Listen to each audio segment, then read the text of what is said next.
عنوان: امیرہ کا باغ۔ ایک گاؤں میں جو پہاڑوں اور گھنے جنگل کے بیچ واقع تھا، ایک غریب بیوہ عورت امیرہ اپنے 2 بچوں بلال اور انیا کے ساتھ رہتی تھی۔ امیرہ کا شوہر ایک حادثے میں فوت ہو گیا تھا اور اس کے بعد زندگی بہت مشکل ہو گئی تھی۔ ان کا چھوٹا سا کچی مٹی کا گھر گاؤں کے کنارے پر تھا اور ان کا گزر بسر صرف ان کاموں سے ہوتا جو امیرہ دن بھر کرتی تھی: لوگوں کے کپڑے دھونا، صحن جھاڑنا اور لکڑیاں جمع کرنا۔ غربت کے باوجود امیرہ نے کبھی ہار نہیں مانی۔ وہ ہمیشہ اپنے بچوں کو سچائی، محنت اور صبر کا سبق دیتی اور کہتی: بیٹا، محنت میں عظمت ہے۔ ایک دن گاؤں میں میلہ لگنے کا اعلان ہوا جس میں کھیل، تماشے، کھانے اور بہترین سبزیوں کے باغ کا مقابلہ ہونا تھا۔ جیتنے والے کو انعام میں 1000 روپے ملنے تھے، جو امیرہ کے لیے بہت بڑی رقم تھی۔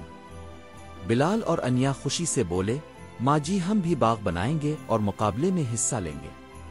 امیرہ نے مسکرا کر کہا: بیٹا، ہمارے پاس نہ بیج ہے، نہ اوزار، اور زمین بھی تو پتھریلی ہے۔ لیکن بچوں نے ہار نہ مانی اور پھر امیرہ نے بھی اپنے بچوں کا ساتھ دیا اور اس شام وہ تینوں گھر کے صحن سے پتھر نکالنے لگے۔ امیرہ نے ایک پڑوسن سے پرانا کادال لیا اور مٹی میں ہل چلایا، مگر ان کے پاس بیج پھر بھی نہیں تھے۔ ایک دن امیرہ جنگل کے پاس لکڑیاں چن رہی تھی تو اسے سڑی ہوئی سبزیاں ملیں جو کوئی پھینک گیا تھا۔ وہ انہیں گھر لے آئی اور احتیاط سے ٹماٹر، ککڑی، مرچ اور خربوزے کے بیج نکالے۔ اس نے کہا: دیکھتے ہیں ان بے جان بیجوں میں بھی کوئی جان باقی ہے یا نہیں۔ امیرہ اور اس کے بچوں نے زمین میں بیج بوئے اور کئی ہفتوں تک وہ روز پانی دیتے، گوڈی کرتے اور انیا پودوں سے پیار بھری باتیں کرتی۔ زمیندار ان پر ہنستے اور کہتے ہے لو، اب یہ لوگ ہم سے مقابلہ کریں گے۔ مگر وہ نہ رکے۔ انہوں نے کچرے سے کھاد بنائی، تمام پودوں کی اچھی دیکھ بھال کی اور دل سے محنت کی۔ رفتہ رفتہ ننے پودے نکلے، کلیاں کھلیں اور سبزیاں اگنے لگیں۔ میلے کے دن منصف سب کے باغ دیکھنے آئے۔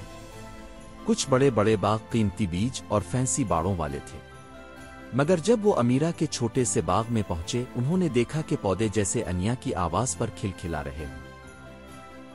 سبزیاں غیر معمولی، مزیدار اور ذائقے سے لبریز تھیں۔ جب نتیجہ آیا تو جیتنے والا کوئی بڑا زمیندار نہیں بلکہ امیرہ کا خاندان تھا۔ لوگ حیران رہ گئے۔ امیرہ نے انعامی رقم سے اپنا ٹوٹا گھر مرمت کیا اور اپنے خوبصورت چھوٹے باغ سے تازہ سبزیوں کی فروخت کا کام شروع کر دیا۔ گاؤں والے اب اسے مزید عزت سے دیکھنے لگے اور اس سے مزیدار تازہ سبزیاں خریدنے آنے لگے۔ اس کام میں امیرہ اور اس کے بچوں نے سخت محنت کی اور ایک خوشگوار زندگی گزارنے لگے۔